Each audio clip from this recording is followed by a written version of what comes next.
سلام، خبرهای رادیوی آزادی را از روز پنجشنبه 23 اپریل من خیرمان بقوزاده تقدیم میکنم. هواپیمای بوینگ 737 تاجیکستان که از شهر قرغان تپه به سمت مسکو پرواز میکرد، مجبور شد در شهر قزلورده قزاقستان نشست اضطراری انجام دهد.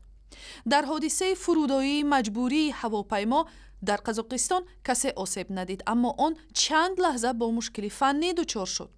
از روی نقشه هواپیمای بوینگ 737 تاجیکستان که به سمت مسکو پرواز میکرد میبایست در ساعت 7:38 صبح در فرودگاه قزلورده نشسته مواد سوخت میگرفت، اما در ساعت 7:30 رانندگان این هواپیما به ماموریت فرودگاه پیام دادند که هواپیما با مشکل فنی روبرو شده است و باید بلافاصله بنشیند. گفته می شود فشار مواد سوخت به کار یکی از محرکان یا موتورهای هواپیما اثر کرده است.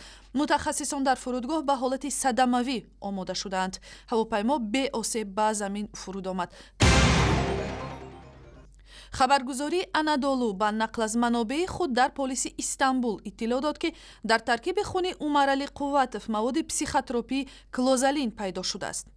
پزشکان تحقیقی جنایی گفتند در جسم رهبری پیشین گروه 24 که شب 5 مارس در استانبول با ضرب تیر به سرش کشته شد، مواد آشکار شده است که در صورت استعمال حجم زیادی آن باعث کشتار انسان می شود.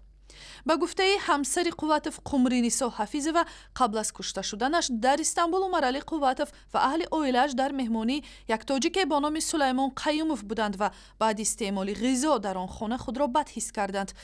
در پی کشتار قوتوف 3 شهروند تاجیکستان بازداشت شد، ولی هنوز نتیجه تحقیق این حادثه معلوم نیست. مقامات دادگاه کنستیتوسیونی پیشنهاد کردند که در تاجیکستان شرطنامه عقد نکاح حتمی و امضای آن از جانب زن و شوهر آینده پیش از نکاح طلب کرده شود.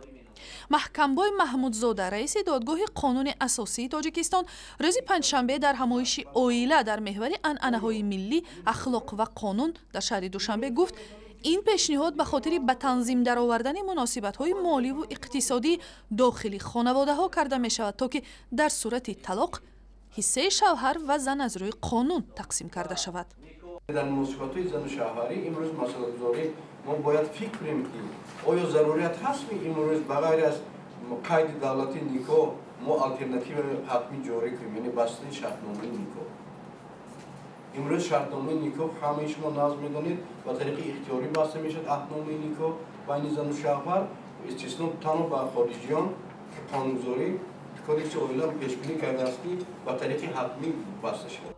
پیشنهاد قبول شرطنامه عقد نکاح که بیشتر خاص جامعه‌های اروپایی است، از جانب حقوق‌شناسان و فعالان جمعیتی اساساً خوش پذیرفته شد. اویلا این عمرباد بسته می شود، نه برای یک روز و 2 روز. تو یگان سبب‌های جدی و اساسناک و دیگر نباشد، اویلا را برهم دادن نشاید. باید مسئولیت باشد، جوابگری باشد. با گفته فعالان این قانون پیش از همه برای حمایت حقوق زنان روانه شده است که معمولاً بعد طلاق محض آنها در حالت بیچارگی و محرومیتی مالی میمانند، چون در زندگی اویلوی اکثراً پایبند شوهرانشان هستند. پیشنهاد دیگری که اشتراکچیان نشست در دوشنبه مطرح کردند حتمی شدن گواهنامه وضع صحتی داماد و عروس می باشد. در شرح رسمی ساختارهای قدرتی تاجیکستان گفته می شود که در حادثه مکتب شماره 44 ناحیه رشت انگیزه های سیاسی و دینی وجود ندارد. وزارت داخله و کمیته دولتی امنیت ملی با پخش اظهارات گفتند حادثه آتش زدن آویزه و خریطه اتحاد شوروی در یک مکتب رشت چند روز پیش جنبه سیاسی، دینی، مذهبی و افراطگرایی نداشته در زمینه خصومت شخصی و اویلوی سر زده است. مقامات میگویند 2 نابالغ خواننده مکتب میانه 44 که دست به این کار زدند با استفاده از بی‌نظارتی آموزگاران و والدان به داخل مکتب شبانگاه راه یافته از ترس در تاریکی دالان مکتب خواستند راه را روشن کنند و آتش افروختند.